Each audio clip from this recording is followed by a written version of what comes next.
नमस्कार, आप सभी का ईटी नाउ स्वदेश में बहुत बहुत स्वागत। मैं हूं प्रशांत पांडे और आप देख रहे हैं मार्केट पर हमारी खास पेशकश कल की तैयारी। जो दर्शक हमारे साथ अभी जुड़े हैं उनकी जानकारी के लिए हम बता दें कि इस शो में हम देते हैं आज के बाजार की पूरी डिटेल, साथ ही कल के बाजार की भी तैयारी आपकी बहुत ही अच्छे तरीके से कराते हैं। मार्केट के दिग्गज एक्सपर्ट्स हमारे साथ होते हैं जो आपको भरोसेमंद सलाह देते हैं। सबसे पहले देखते हैं कि आज आखिर शो में क्या होने वाला है खास। तो शो में सबसे पहले हम जिस सेक्टर की बात करेंगे, सीमेंट सेक्टर है। बड़ा जो पैटर्न है वो कह रहा है कि क्या सीमेंट के दाम फिर बढ़ेंगे, ये सवाल लगातार बना हुआ है। कल आने वाले नतीजों का अनुमान भी क्या है, ये भी हम आपको पूरी जानकारी देंगे और कल के दमदार ट्रेडिंग आइडियाज हमेशा की तरह आपको देंगे। लेकिन सबसे पहले बाजार पर नजर डालते हैं।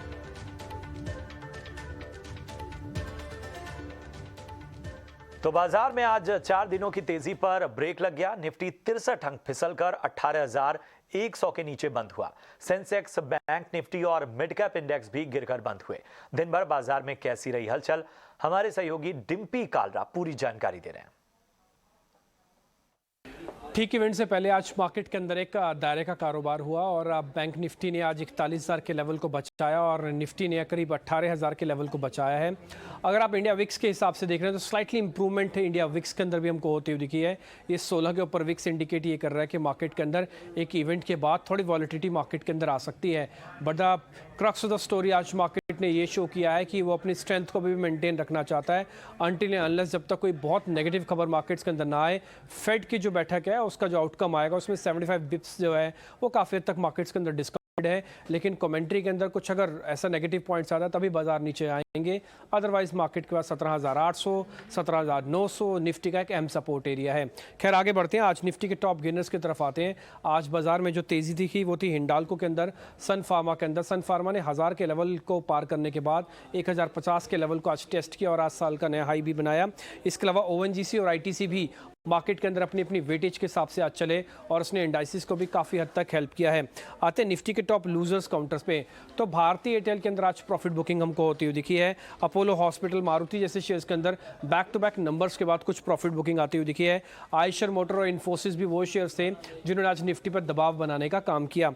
आ जाते हैं 52 वीक हाई, साल का हाई किस शेयर ने लगाया? सन फार्मा आज साल का हाई बनाने वाला एक शेयर बना। ये 1000 के ऊपर काफ़ी स्ट्रॉन्ग है और काफ़ी एनालिस्ट इसको 1100 तक का टारगेट दे रहे हैं। इसके अलावा आईटीसी ने भी आज करीब 1 से 1.25% की तेज़ी के साथ आज साल का नया हाई भी टेस्ट कर दिया। वॉल्यूम शॉकर्स की बात करें जहाँ पे वॉल्यूम थोड़ा एक्स्ट्राऑर्डिनरी हमको ज़्यादा दिखे, वो था आयशर मोटर और साथ ही अदानी पोर्ट्स। कोई नंबर्स के बाद का इसका रिएक्शन आना था, इसलिए स्वाभाविक है इसके नंबर्स आज हमको वॉल्यूम के तौर पर भी थोड़े ज़्यादा ही बनते हुए दिखे हैं। मिड कैप श्रेणी अगर आप चेक करेंगे आज बाजार की तो यहाँ पे वैसे भी इंडाइसिस अपने ऑल टाइम हाई से थोड़ा दूर है, लेकिन मिड कैप और स्मॉल कैप में आज जो के टॉप गेनर शेयर है वो था रेडिंगटन। ये शेयर काफ़ी स्ट्रॉन्ग मूव आज दिखाता हुआ दिखा। मजगांव डॉक और इसके अलावा शारदा क्रॉपकैम जैसे शेयर्स के अंदर भी काफ़ी अच्छी हमको स्ट्रेंथ बनती हुई दिखी है। मिड कैप की अगर आप लूजर्स की कैटेगरी चेक करें तो एलआईसी हाउसिंग, आपको पता है कि ये पोस्ट नंबर्स इसने तेज़ गिरावट आई और आज मिड कैप कैटेगरी सबसे ज़्यादा तेज़ी से गिरने वाला ये शेयर बन गया। इसके अलावा चंबल फर्टिलाइजर, देवयानी जैसे कुछ एक और शेयर्स थे जहाँ पर आपको आज लाल निशान दिखा होगा। इसके अलावा जो साल का हाई है मिड कैप श्रेणी में उसकी अगर आप कैटेगरी चेक करेंगे तो मजगांव डॉक के अंदर आज का साल का हाई लगा। कोचिन शिपयार्ड भी ऐसी कैटेगरी का एक शेयर है जहां पर आज साल का हाई बनते हुए दिखा। तो नटशल में आज का मार्केट इवेंट से ठीक पहले ठहराव वाला मार्केट है और देखते हैं कि फेड की बैठक के बाद बाजार कैसे प्ले करता हुआ दिखेगा। पूरा हाल मेरे सहयोगी डिम्पी कालरा बता रहे थे और अब हमारे साथ दो बेहद खास मेहमान जुड़ गए हैं। रवि सिंह साहब हमारे साथ जुड़े हैं, इसके साथ ही नितिलेश पावस्कर साहब भी हमारे साथ इस वक्त जुड़े हुए हैं। आप दोनों का बहुत बहुत स्वागत। सबसे पहले रवि जी मैं आपके पास आना चाहूँगा। मार्केट जो है वो क्या किसी तरह की वॉलेटिलिटी के संकेत दे रहा है या खुद को स्टेबल रखने की जो एक अप्रोच रही है मार्केट की? हाल फिलहाल हमने देखा कि काफ़ी अच्छी तेज़ी नज़र आई, निफ्टी को भी अहम सपोर्ट मिले, तो कैसे देखते हैं आप? देखिए प्रशांत जी, मार्केट, भारत का मार्केट खासतौर से स्ट्रॉन्ग लेवल पर है और फंडामेंटल भी यहाँ पे काफी स्ट्रॉन्ग है। अर्निंग के रिजल्ट आपने देखे काफी हद तक सपोर्टिव रहे। टेक्निकल चार्ट्स पे भी आपको क्लियर कट दिखाई दे रहा है कि निफ्टी बार बार जो अक्टूबर 21 का हाई था उसकी तरफ बढ़ने की कोशिश कर रहा है, लेकिन समस्या यहाँ पर थोड़ी सी जो है वो है डेटा की। अब इस समय चूंकि कल जो है वो फेड के इंपॉर्टेंट डिसीजंस आ जाएंगे, आज के पॉइंट ऑफ व्यू से देखते हैं तो थोड़ी सी वोलेटिलिटी इसीलिए स्टेबल दिखाई दी। दूसरी तरफ है कि कल ही एक्सपायरी, वीकली एक्सपायरी का दिन भी है, तो थोड़ा सा मार्केट जो है वो यहाँ पर एक कॉन्शियस हो रहा है और एक निगेटिव ट्रेंड इसलिए भी थोड़ा सा दिखा रहा है क्योंकि ऊपरी लेवल पे अब थोड़ा सा इन्वेस्टर डर रहा है, रेजिस्टेंस पे डरना शुरू कर देते हैं और प्रॉफिट बुकिंग की तरफ बढ़ रहे हैं। तो ये तो क्लियर है कि एक जो ओवरऑल बेस पैटर्न है वो अपसाइड का है और लोअर साइड पे अगर आप देखते हैं तो मुझे लगता है कि 17,800-900 के जो लेवल हैं वो काफी स्ट्रांग है। अगर ये लेवल टूटते हैं तो थोड़ी सी पैनिक सिचुएशन देखने को मिल सकती है। लेकिन इंपॉर्टेंट बात, आज से अगर लॉन्ग टर्म के हिसाब से आप देखते हैं तो जब भी मार्केट यहां से अब 18,250 के ऊपर सस्टेन करता है तो पहला लेवल होगा 18,600 का, और लॉन्ग टर्म पे अगर देखते हैं तो अगर मंथ ऑन मंथ बेसिस पे देखते हैं तो 21,000 की तरफ अब लेवल की तरफ अब निफ्टी अपने पूरे पुल को दिखा रहा है। तो मुझे लगता है कि कल की तैयारी के लिए सिर्फ ये रखें कि एक्सपायरी और अहम बैठक, थोड़ी सी प्रॉफिट बुकिंग आपको यहाँ पर देखने को मिल सकती है। बिल्कुल नीलेश जी, जाहिर सी बात है कि हमने देखा कि 41,000 के सपोर्ट को बचाया बैंक निफ्टी ने। आज के बाजार पर आपकी कोई अहम सलाह? जी सर, जैसे कि रवि सर भी कह रहे थे कि एक इम्पॉर्टेंट लेवल के आसपास अभी हम लोग ट्रेड कर रहे हैं और यहाँ पे अगर हम लोग देखेंगे तो 17,960 से लेके 17,900 एक इम्पॉर्टेंट सपोर्ट है। इसके नीचे अगर मार्केट फिसलता है तो थोड़ा सा और पैनिक हमें देखने को मिल सकता है। तो अभी के लिए जो मैंने मेरे क्लाइंट्स को एक ई सलाह दी कि यहाँ पे थोड़ा सा कॉशियस रहना पड़ेगा। शायद से कल कुछ पॉजिटिव आ सकता है या फिर एक पॉजिटिव के बाद आरबीआई कुछ रेट हाइक कर दे, कुछ मालूम नहीं है डेटा किस हिसाब से आएंगे। तो अभी के लिए हमें वेट एंड वॉच वाला सिचुएशन बनाना चाहिए। जो मार्केट और अभी मुझे जो लग रहा है यहाँ से थोड़ा सा प्रॉफिट बुकिंग आ सकता है। पैनिक सेलिंग हम लोग 17,700 के नीचे ही हमें देखने को मिल सकती है और वो पैनिक सेलिंग कितना हो सकता है तो अभी के लिए मुश्किल होगा। ऊपर में अगर हम लोग बात करेंगे तो 18,160 से लेके 250 एक इंपॉर्टेंट रेजिस्टेंस है। इसके ऊपर मार्केट जैसे सेटल होगा तो एक अच्छा खासा अपसाइड मोमेंटम हमें देखने को मिलेगा। क्वांटिटी का हमें ध्यान रखना पड़ेगा। अगर बाजार में तेज गिरावट देखने को मिलती है तो पहली गिरावट जो होगी वो बैंकिंग काउंटर्स लीड करेंगे। अभी के लिए 41,000 41,200 एक इंपॉर्टेंट सपोर्ट है मार्केट के लिए। ये अगर ब्रीच होता है तो मार्केट में हम लोग 3 से 4% का करेक्शन देख सकते हैं बैंक निफ्टी में। बैंक निफ्टी में 3 से 4% का करेक्शन देखते हैं अगर ये इंपॉर्टेंट लेवल्स टूटते हैं। और हमारे साथ दोनों मेहमान लगातार बने हुए हैं। जरा कुछ और रिपोर्ट्स पर नजर डाल लेते हैं। LIC हाउसिंग फाइनेंस में आज 9% की बड़ी गिरावट आई। गिरावट की क्या वजह हैं बता रही हमारी सहयोगी उपासना। NIC हाउसिंग फाइनेंस की बात करें तो काफ़ी वीक नंबर्स आए हैं और जिसके जाते हुए हमने क्लियरली देखा कि स्टॉक रिएक्शन क्या था। स्टॉक ऑलमोस्ट 10% डाउन था और हमने देखा कि बिगेस्ट सिंगल डे डिक्लाइन था जो कंपनी ने रिपोर्ट किया in terms of its stock movement 18 मई 2020 से लेकर।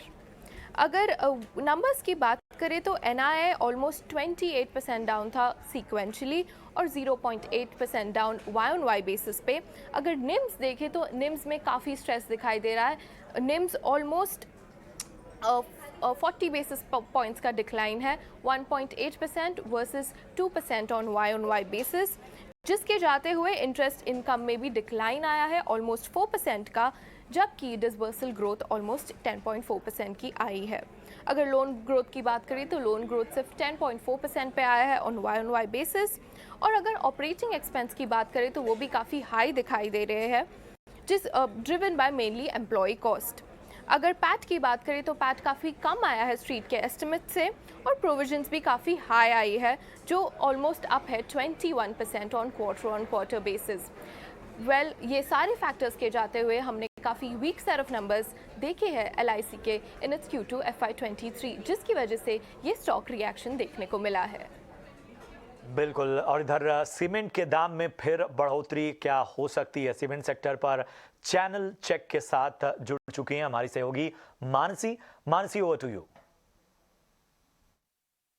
सीमेंट की कीमतों में बढ़त का ट्रेंड नज़र आ सकता है और ताज़ा चैनल चेक्स की अगर माने तो नवंबर के महीने में प्राइस हाइक की सिचुएशन देखने को मिल रही है। आपको बता दें प्राइस हाइक जो है इन दी रेंज ऑफ 10 से लेकर 25 रुपए प्रति बोरी के होते हुए दिख सकते हैं अक्रॉस रीजन्स नवंबर के महीने में, जिसमें सदर्न मार्केट यानी कि दक्षिण भारत में सबसे ज़्यादा कीमतों में बढ़ोतरी के आसार हैं। करीब 10 से लेकर 25 रुपए प्रति बोरी तक की कीमतों में बढ़ोतरी देखी जा सकती है और सदर्न मार्केट्स में ही प्राइसेस जो हैं 400 रुपए प्रति बोरी तक जा सकते हैं 390 से। तो क्लियरली यहाँ पर सदर्न मार्केट्स में प्राइस हाइक सिनेरियो सबसे ज़्यादा मजबूत नजर आ रहा है। साथ ही अक्टूबर के महीने में भी क्योंकि फेस्टिवल डिमांड का एक बूस्ट मिलता हुआ दिखा था, प्राइसिंग स्ट्रैटेजी की अगर बात करें अक्टूबर के महीने में भी हमने देखा था एवरेज प्राइस की अगर औसत ट्रेंड की बात करें 6 रुपए प्रति बोरी की बढ़ोतरी सीमेंट की कीमतों में देखने को मिली थी। अब कई सारे फैक्टर्स हैं जो कि इस वक्त प्राइसिंग स्ट्रैटेजी और सेक्टर को मदद कर रहे हैं। एक तो लो कॉस्ट पेटकोक इन्वेंट्री है, साथ ही आपको बता दें ऑपरेटिंग लेवरेज जो कि बेटर डिमांड कंडीशंस के साथ देखने को मिलेगा। मॉनसून सीजन के बाद डिमांड सिनेरियो जो है वो बदलता हुआ दिखेगा और साथ ही फेस्टिवल इम्पैक्ट भी है जो कि सेक्टर पर दिख सकती है। तो क्लियरली अक्टूबर में एक बार प्राइस हाइक जरूर दिखा था, लेकिन अब नवंबर में जो है प्राइस हाइक की स्थिति या सिचुएशन जो है वो और मजबूत होती दिख सकती है। ये है लेटेस्ट चैनल चेक्स का मानना। बहुत बहुत शुक्रिया करेंगे मानसी आपका इस अहम जानकारी के लिए। और एक बार रवि जी का मैं रुख करूंगा। रवि जी, अगर हम सीमेंट शेयरों को देखें तो कहाँ संभावनाएं आपको नज़र आ रही हैं? हालांकि दाम बढ़ने की बात कही जा रही है और जाहिर सी बात है कि ये एक थोड़ा सा दबाव हो सकता है, लेकिन अल्ट्राटेक सीमेंट, इंडिया सीमेंट्स, आपको कहाँ लगता है कहाँ बेहतर मौके नज़र आ रहे हैं? प्रशांत जी, आपने ऑलरेडी जिनके नाम लिए मैं उनमें एक नाम और ऐड करना चाहूंगा। एसीसी और अंबुजा को हमें शायद मेरे ख्याल से भूलना नहीं चाहिए। ये इस समय पूरे सीमेंट सेक्टर के लीडर हैं और जिस हिसाब से अभी मोमेंटम बन रहा है उसके हिसाब से एसीसी की परफॉर्मेंस ज्यादा अच्छी यहाँ पर देखने को मिल सकती है। और उसके ट्रेंड की बात करें तो उसमें एक बार को जो मोमेंटम अभी जारी है उससे 2550 और 2600 तक के लेवल देखने को मिल सकते हैं। तो मुझे लगता है कि आपने जिस हिसाब से कहा उसके हिसाब से अगर रैंकिंग करते हैं तो पहले नंबर पे एसीसी, दूसरे पे अंबुजा, तीसरे पे इंडिया सीमेंट और फिर अल्ट्राटेक सीमेंट। तो ये चार दिग्गज हैं जिनमें कि आपको बिल्कुल लुकआउट रखना चाहिए, क्योंकि अगर यहाँ पर बोरियों के दाम बढ़ते हैं तो थोड़ा सा इंपैक्ट आपको देखने को मिलेगा। लेकिन मुझे लगता है कि जो अभी इंफ्रास्ट्रक्चर की डिमांड है, जिस हिसाब से यहाँ पर ओवरऑल अभी डिमांड निकल के सीमेंट सेक्टर से देखने को मिल रही है, रॉ मटेरियल कॉस्ट यहाँ पर कम हुई है, उसका फायदा सीधे सीधे कंपनियों को देखने को मिल रहा है। और इसी वजह से इनके रिजल्ट्स के बाद भी आपको वो ट्रेंड में पॉजिटिविटी देखने को मिल रही है। तो मुझे लगता है आप इनको हाइलाइट्स में रख सकते हैं। तो सीमेंट सेक्टर से एसीसी और अंबुजा फर्स्ट प्रेफरेंस पे रखें। बिल्कुल, तो एसीसी और अंबुजा इन दोनों पर निगाह रखिए और यहाँ पर संभावनाएं बनती हुई नजर आ रही हैं। और हमारे साथ लगातार खास मेहमान जुड़े हुए हैं, उन पे हम चर्चा लगातार जारी रखेंगे। नितलेश जी, एक चीज़ मैं समझना चाहूँगा, जब मार्केट को हम देख रहे हैं तो उसमें फार्मा, आईटी, इन दो सेक्टर्स का कंट्रीब्यूशन बहुत ज़्यादा है। तो अगर मैं फार्मा की बात करूं तो आपको अगर फेवरेट चुनने हो अभी के माहौल में जहां संभावनाएं नज़र आ रही हैं, तो वो कौन कौन से शेयर्स होंगे? जी सर, लास्ट कुछ दिनों से मैं एक ही चीज कह रहा हूँ कि फार्मा और आईटी में थोड़ा सा एक अपसाइड मोमेंटम हमें देखने को मिल सकता है। और मेरा जो पहला जो पीक होगा वो होगा ग्लेनमार्क फार्मा का। इसको मैं थोड़ा सा वेट करूंगा, 425 के ऊपर इसमें लेना पसंद करूंगा और 410 रुपए का एक मेरा स्टॉप लॉस होगा। ऊपर में टारगेट हम लोग प्लान करेंगे 450 से लेके 460 का। हालांकि सन फार्मा एक मेरा फेवरेट पिक था, लेकिन ऑलरेडी उसमें एक अच्छा खासा ब्रेकआउट देखने को मिला था 900 रुपए के ऊपर और स्टॉक अभी एक ऑल टाइम हाई के आसपास अभी ट्रेड कर रहा है। तो लुपिन और ग्लेनमार्क फार्मा, इन दोनों काउंटर के ऊपर हमें क्या करना होगा, नजरिया रखना चाहिए। औरोबिंदो फार्मा भी 550 के ऊपर जैसे ही निकलेगा तो इसमें एक अपसाइड मोमेंटम देखने को मिल सकती है। औरो फार्मा और ग्लेनमार्क फार्मा ये मेरे दो पिक होंगे। औरोबिंदो फार्मा और ग्लेनमार्क फार्मा, और ये नितलेश जी के पिक हैं। ग्लेन फार्मा में उन्होंने कुछ लेवल्स भी बताए हैं। 425 के लेवल पे खरीदारी की सलाह है, 410 का स्टॉप लॉस रखिए और 450 से 460 रुपए तक के टारगेट यहां पर अचीव हो सकते हैं। और चलिए बढ़ते हैं आगे कार्यक्रम में। हीरो मोटो के दूसरी तिमाही के नतीजे कल आएंगे, नतीजे कैसे हो सकते हैं, क्या अनुमान है, बता रही हैं हमारी सहयोगी आशीषा। हीरो मोटोकॉर्प से muted set of numbers expected है इस क्वार्टर में। रेवेन्यूज 8,800 करोड़ के आसपास आ सकते हैं, जो 5% का ग्रोथ होगा क्वार्टर ऑन क्वार्टर बेसिस पर। मार्जिन्स की बात करें तो मार्जिन्स 12% पर एक्सपेक्टेड है वर्सेस 11.2% मार्जिन्स जो कंपनी ने प्रीवियस क्वार्टर में रिपोर्ट किए थे।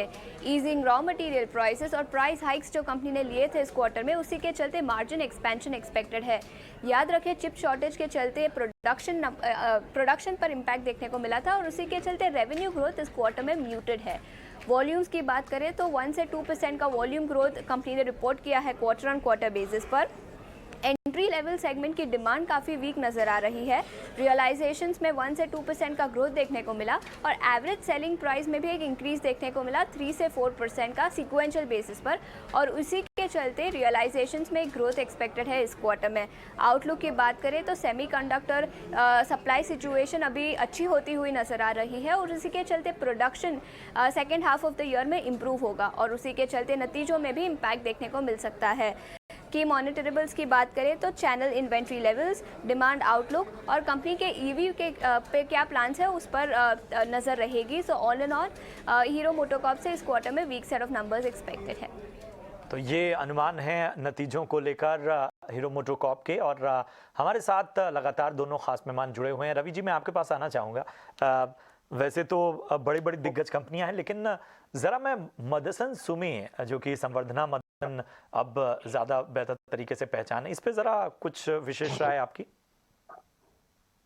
देखिए, ओवरऑल ऑटो सेक्टर से अगर देखते हैं या फिर ऑटो ऑक्सिलरी से देखते हैं तो मुझे लगता है कि काफी हद तक जो है वो आपको पॉजिटिव सेंटीमेंट यहाँ पर देखने को मिलते हैं। और इस समय अगर मदरसन सुमी को देखते हैं तो फिर ओवरऑल जो स्ट्रक्चर बन रहे हैं और जिस तरीके से फेस्टिवल डिमांड यहाँ पर रही है उसका एक इम्पैक्ट कंपनियों को काफी हद तक पॉजिटिव सेंटीमेंट देखने को मिलेगा। और जो अभी के यहाँ पर लेवल्स दिखाई दे रहे हैं, 124 का जो लेवल दिख रहा है, मुझे लगता है कि शॉर्टर पीरियड में अगर देखते हैं तो 135 और लॉन्गर पीरियड में अगर देखते हैं तो 160, ये दो लेवल्स पे आपको फोकस रखना चाहिए क्योंकि ओवरऑल स्ट्रक्चर इनके काफी पॉजिटिव बने हैं। और चाहे आप 2 व्हीलर देख लीजिए या 4 व्हीलर देख लीजिए या फिर ऐसी कंपनीज जो इनको सपोर्ट देती हैं या इनके लिए प्रोडक्ट्स बनाती हैं, उन कंपनियों में भी सिक्वेंशियल ग्रोथ यहाँ पर बनती हुई नजर आ रही है। तो ओवरऑल सेंटीमेंट अच्छा है। मदरसन सुमी को भी अगर करंट लेवल से देखते हैं तो रिटर्न, रिस्क और रिवॉर्ड के हिसाब से रिटर्न्स अच्छे हैं। में रिस्क फॉर रिवॉर्ड के चांसेस हैं। 124 का अहम लेवल है, 135 और 160, अगर 100 छोटा नज़रिया है तो 135 और लंबी अवधि के लिए 160 का टारगेट आप देख सकते हैं। नितलेश जी, एक चीज़ और समझना चाहूँगा, आप का जिस तरह से फिलहाल मार्केट है और जिस तरह से हम देख रहे हैं कि एक बहुत अच्छी रैली हमें पिछले दिनों नजर आई और इसमें बहुत सारे शेयर्स में करेक्शन भी नजर आए, तो कौन सा ऐसा शेयर है जहां करेक्शन में खरीदारी करने की आपकी सलाह होगी? करेक्शन में अगर खरीदारी करनी होगी तो आईटी में मैं देखना पसंद करूंगा। विप्रो को मैं क्लोजली ट्रैक कर रहा हूँ। जब भी ये काउंटर 400 रुपए के ऊपर सस्टेन होना चालू कर देगा तो मुझे लग रहा है जो भी निगेटिवनेस था, भले वो रिजल्ट के हिसाब से हो या फिर आईटी सेक्टर जो डाउन था उस हिसाब से हो, ये एक बार 400 के ऊपर ट्रेड करना चालू कर देगा तो डेफिनेटली मैं यहाँ पे बाय करूंगा। 407 रुपए के ऊपर फिर से मैं एग्रेसिव क्वांटिटी ऐड करूंगा, तब मेरा जो स्टॉप लॉस होगा वो 395 का होगा और इसको मैं कम से कम 10 से 15% एटलीस्ट इतने टारगेट के लिए क्या करूंगा, होल्ड करूंगा। तो विप्रो मेरा फेवरेट पिक होगा, लेकिन 400 रुपए के ऊपर ही। ठीक है, तो 400 के ऊपर जो है वो नजरिया रखना होगा विप्रो को लेकर, ये सलाह आती हुई। और कल बाजार के लिए क्या ट्रिगर रहने वाले हैं, हमारे साथ बताने के लिए जुड़ चुकी हैं हमारी सहयोगी वामाक्षी, ओवर टू यू। जी बिल्कुल, कल का अगर सबसे बड़ा इवेंट जो रहेगा वो रहेगा आरबीआई का एडिशनल एमपीसी मीटिंग जो कल होने वाला है, इस पर ज़रूर फोकस करिएगा। इसके अलावा भारत का S&P ग्लोबल सर्विसेज PMI और कंपोजिट PMI डेटा भी कल आएगा, तो ये भी रेडार पर रहना चाहिए आपके। बैंक ऑफ इंग्लैंड का भी रेट डिसीजन आएगा। इसके अलावा अगर हम यूएस बाज़ार की बात करें तो FOMC प्रेस मीटिंग है, रो रेट डिसीजन बताने वाले हैं और ये होगा आज, जिसका इम्पैक्ट हमें यूएस के बाज़ारों पर आज दिखेगा और उसी का इम्पैक्ट हमें भारतीय बाज़ारों पर कल दिखेगा। ग्लोबल अर्निंग्स की बात करें तो लेनोवो और DBS जैसे दिग्गज कंपनी अपने नंबर्स पेश करने वाले हैं और इसी के चलते ये भी फोकस में रहेंगे। अगर हम भारतीय कंपनी की बात करें तो HDFC, hero MotoCorp, Adani enterprises जैसे नाम कल अपने दूसरे तिमाही के नतीजे पेश करेंगे और इसी के चलते ये स्टॉक्स भी फोकस में रहेंगे। अगर हम कुछ कॉर्पोरेट एक्शन की बात करें तो HDFC की बोर्ड की बैठक होने वाली है, वो करीब 75,000 करोड़ की फंड रेज कंसिडर करने वाले हैं NCDs के द्वारा। इसके अलावा SP अपैरल्स का बायबैक इशू खुलने वाला है, तो ये भी स्टॉक फोकस में रहेगा। अगर हम प्राइमरी मार्केट की बात करें तो ग्लोबल हेल्थ और बीकाजी फूड्स का IPO कल सब्सक्रिप्शन के लिए खुलेगा, तो इन्वेस्टर्स को ये भी अपने रेडार पर रखना चाहिए। कुछ दूसरे ऐसे इवेंट्स हैं जो काफ़ी इंपॉर्टेंट है और जिस पर आपकी नज़र होनी चाहिए, वो है बार्कलेज का एशिया फोरम 2022। इसके अलावा G7 फॉरेन मिनिस्टर्स की बैठक होने वाली है जर्मनी में। यूक्रेन का युद्ध ये मुख्य टॉपिक रहने वाला है इस डिस्कशन में। तो ये थे सारे ग्लोबल और डोमेस्टिक क्यूज जिस पर आपकी नज़र होनी चाहिए कल के ट्रेडिंग सेशन के लिए। तो ये थे ग्लोबल और डोमेस्टिक क्यूज जो कल के लिए ट्रिगर का काम करेंगे। और अब वक्त है हमारे खास सेगमेंट VIP शेयर्स का।